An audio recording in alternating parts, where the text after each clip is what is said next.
నా పేరు మునిగల్ చంద్రయ్య. కొత్తపల్లి గ్రామం అది, చర్ల మండలం, భద్రాద్రి కొత్తగూడెం జిల్లా. ఇక్కడ లింగాల గ్రామంలో నేను 16 ఎకరాల కౌలు తీసుకొని మిర్చి వ్యవసాయం చేశానండి. నాకు కౌలు వచ్చేసి ఎకరం 60,000. ఈ పేపర్ ఫినిషింగ్ ఇవన్నీ వేసింది చాలా, దానికి కూడా అధికంగా ఖర్చు అయింది, లక్షల్లో ఖర్చు అయిందండి. మొత్తం ఇప్పటికి తోట వేసి 2 నెలలు అవుతుంది. ఇంకో 3 నెలలు అయితే పంట చేతికి వచ్చేది. ఈ మిచాంగ్ తుఫాను వల్ల మొత్తం తీవ్ర నష్టం జరిగింది. ఎక్కడక్కడ చెట్లు మొత్తం ఇరిగిపోయి, కాపంతా పడిపోయి, చెట్లు ఇరిగిపోయి మొత్తం పాడైపోయి ఉన్నదండి.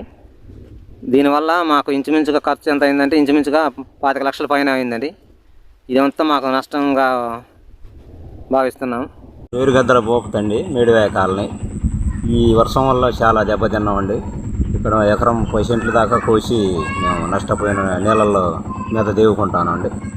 ఇక్కడ ఈ తుఫాను వల్ల రైతులందరూ కూడా చాలా తీవ్రంగా దెబ్బతిన్న వాళ్ళు ఉన్నారండి. నా పేరు తాళూరు శ్రీనివాస్ అండి. మాది చర్ల రైస్పేట. మేము లింగాల్లో 23 ఎకరాలు మిర్చి చేసామండి. 23 ఎకరాల్లో కనీసం 1 ఎకరం మొక్క కూడా నిలబడలేదండి. మొత్తం అంతా పడిపోయింది, పేపర్ మీన్స్ కింద పడిపోయింది.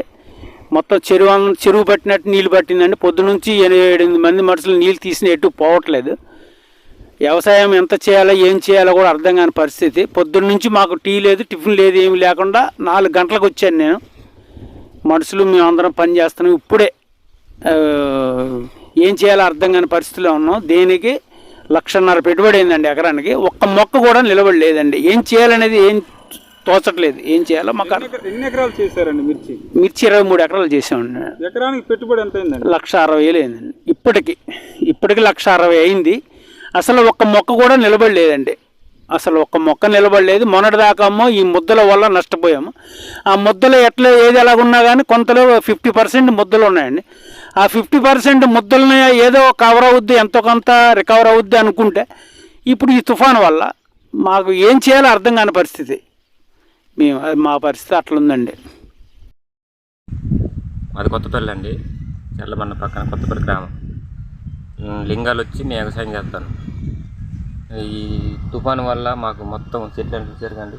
ఈ పని పేపర్ ఏతలో మొక్కలు పడిపోతే ఇక మన లేపినా లేగవు, ఆ బరువు మీద ఇక పని చేయవు.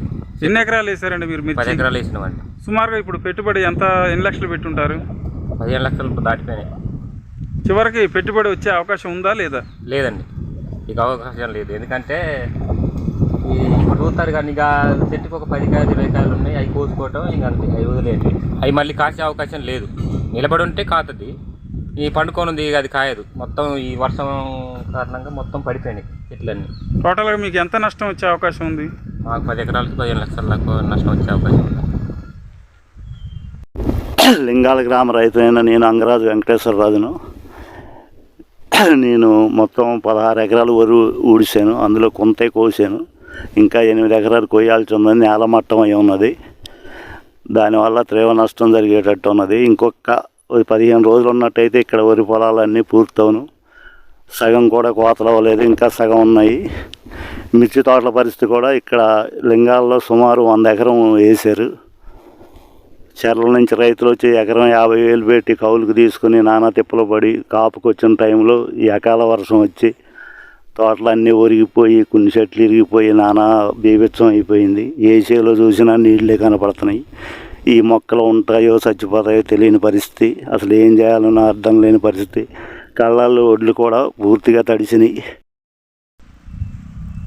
నా పేరు పూర్ణయ్య, కొత్తపల్లి గ్రామం. ఈ లింగాల్లో మిర్చి వ్యవసాయం చేసామండి. దానివల్ల ఈ మిర్చి తుఫాను వల్ల చాలా నష్టం జరిగింది. ఎన్ని ఎకరాలు చేశారు? 11 ఎకరాలు చేసాము. ఇప్పటి వరకు పెట్టుబడి ఎంత పెట్టారండి? 1,00,000 అవుతుంది. ఎకరానికి వచ్చి 1,00,000 అవుతుంది.